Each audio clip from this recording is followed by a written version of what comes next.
Friends, இன்னைக்கு ரொம்பவே சூப்பரான ஒரு ரெசிபி தான் பார்க்க போறோம். என்னன்னு பாத்தீங்கன்னா எல்லாத்துக்குமே பிடிச்ச மாதிரி மெதுவடை தான், உளுந்த வடை. ஸோ அதுதான் இன்னைக்கு வந்து பார்க்க போறோம். நான் வந்து ஒரு டம்ளர் உளுந்து எடுத்திருக்கேன். அரை உளுந்து தான், இங்க வந்து மேக்சிமம் வந்து முழு உளுந்து வந்து கிடைக்காது. ஸோ வந்து அரை உளுந்து தான் எடுத்திருக்கேன். இப்போ நான் இந்த உளுந்தை வந்து வாஷ் பண்ணி ஒரு 4 மணி நேரம் ஊற வச்சுட்டேன். இப்போ வந்து இதை வந்து ஆட்டிக்கலாம். இது வந்து கிரைண்டரில் தான் ஆட்ட போகிறோம். ஸோ இதை வந்து ஃபஸ்ட்டு தண்ணியை வடிச்சிட்டு ஆட்டிக்கலாம். இப்போ உளுந்தை போட்டுக்கலாம்.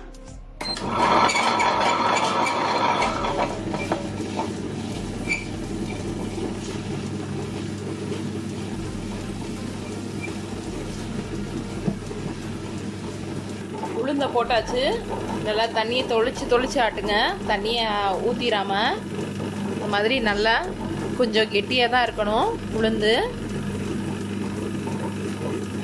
தண்ணி இல்லாதப்ப லைட்டாக நீங்கள் தொளிச்சு விட்டுக்கோங்க.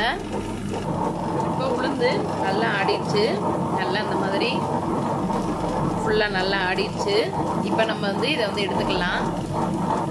இப்போ நம்ம மாவு ரெடி பண்ணியாச்சு. இதை மிக்ஸ் பண்ணுறதுக்குள்ளாடியும் நம்ம அடுப்பை பற்ற வச்சுக்கலாம். அதுக்குள்ளாடியும் சட்டி சூடாயிரும். எண்ணெயும் ஊற்றிடலாம். எப்போவுமே உளுந்த வடைக்கு நீங்கள் போடும்போது மாவு ஆட்டினோடனே உடனே போட்டுருங்க. இந்த மாதிரி நல்லா கொஞ்சம் கெட்டியாக, நம்ம தண்ணியே எதுவுமே ஊற்றலை, அப்பப்போ தொளிச்சு தான் ஆட்டினோம். ஸோ இந்த மாதிரி பதத்துக்கு நல்லா ஆட்டிக்கங்க. இப்போ வந்து எண்ணெய் வந்து ஊற்றிடலாம். இப்போ இதுக்கு தேவையான பொருட்கள் என்னென்னா, நான் வந்து வெங்காயம் ஒரு மீடியம் சைஸில் பாதி தான் எடுத்திருக்கேன். ஸோ வெங்காயம், அப்புறம் பச்சை மிளகா, கருவேப்பிலை, கொத்தமல்லி, இது எல்லாத்தையும் வாஷ் பண்ணி கட் பண்ணி வச்சுருக்கேன். ஃபஸ்ட்டு நம்ம வந்து ஹெர்ப்ஸை போட்டுக்கலாம். பச்சை மிளகா ரொம்பவே பொடிசாக கட் பண்ணி வச்சுருக்கேன். இதில் நீங்கள் இஞ்சி தேவைப்பட்டால் இஞ்சியும் நீங்கள் போட்டுக்கலாம். அதுக்கப்புறம் நம்ம வச்சுருக்க வெங்காயத்தை ஆட் பண்ணிடலாம். வெங்காயத்தை நல்லா பொடிசாக கட் பண்ணிடுங்க.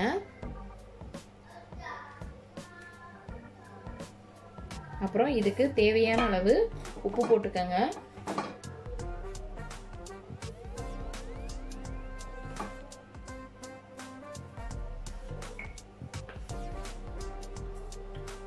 அப்புறம் முழு மிளகு கொஞ்சம்,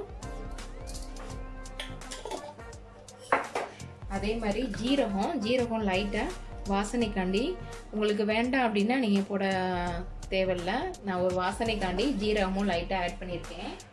ஸோ இதை எல்லாத்தையும் நல்லா மிக்ஸ் பண்ணி விட்டுக்கலாம்.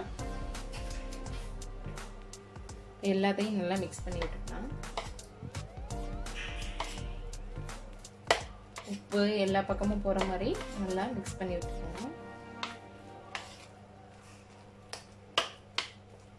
ஏன்னா நீங்கள் வெங்காயத்தை போட்டோடனே நீங்கள் உடனே மிக்ஸ் பண்ணி நீங்கள் உடனே போட்டுருங்க அடுப்பில். இல்லாட்டினா வெங்காயம் தண்ணி விடுன்றதுனால நீங்கள் கரெக்டாக எல்லாம் முடிஞ்ச பிறகு போட்டிங்கன்னா ஈஸியாக இருக்கும். அதே மாதிரி மாவு வந்து தண்ணி ஆயிடுச்சுன்னா எண்ணெயை குடிக்க ஆரம்பிச்சிடும். இப்போ நல்லா மிக்ஸ் பண்ணியாச்சு. நீங்கள் பக்கத்துலேயே கொஞ்சம் தண்ணி வச்சுக்கோங்க. தண்ணியை கையை முக்கி மாவு எடுத்து நீங்கள் ஓட்டை போட்டிங்கன்னா கரெக்டாக வரும். இப்போ நல்லா எண்ணெய் சூடாயிடுச்சு. இப்போ நம்ம வந்து போட்டுக்கலாம். ஃபஸ்ட்டு தண்ணியை முக்கிட்டு இந்த மாதிரி ஓட்டை போட்டு நீங்கள் போட்டுருங்க.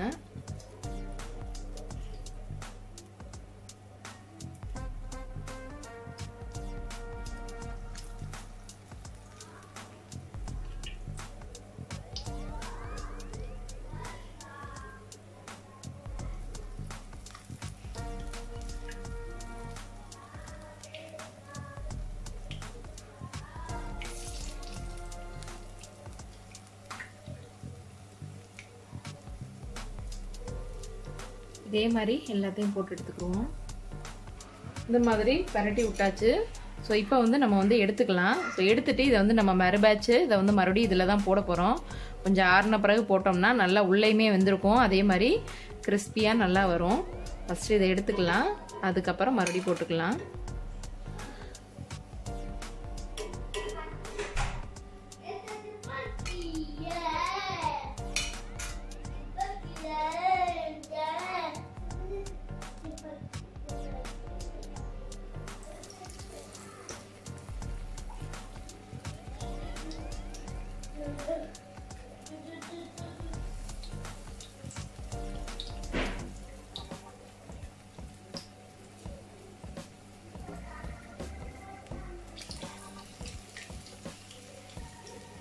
இப்போ நம்ம ஃபர்ஸ்ட் போட்ட வடையை இதில் எடுத்து போட்டுக்கலாம்.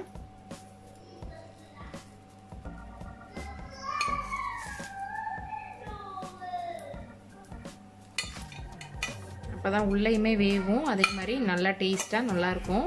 நம்ம கடையில் வாங்கி சாப்பிட்ற மாதிரியே இருக்கும்.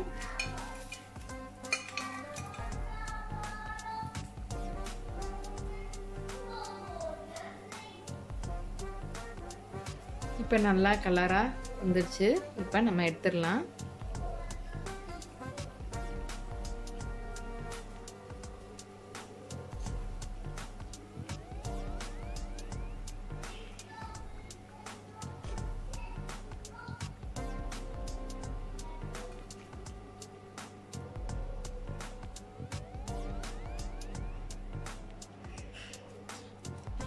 இப்போ இது போட்டது இதையுமே நம்ம போட்டு எடுத்துக்கலாம்.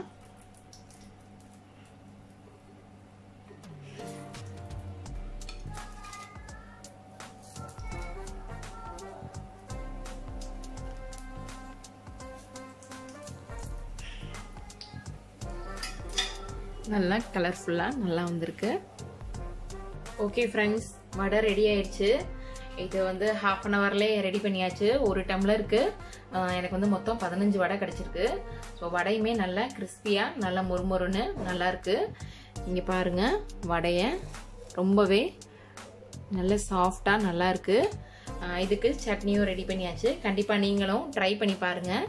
இந்த வீடியோ உங்களுக்கு பிடிச்சிருந்துச்சுன்னா லைக் பண்ணுங்கள், ஷேர் பண்ணுங்கள், கமெண்ட் பண்ணுங்கள். மறக்காமல் சப்ஸ்கிரைப் பண்ணுங்கள். தேங்க்யூ.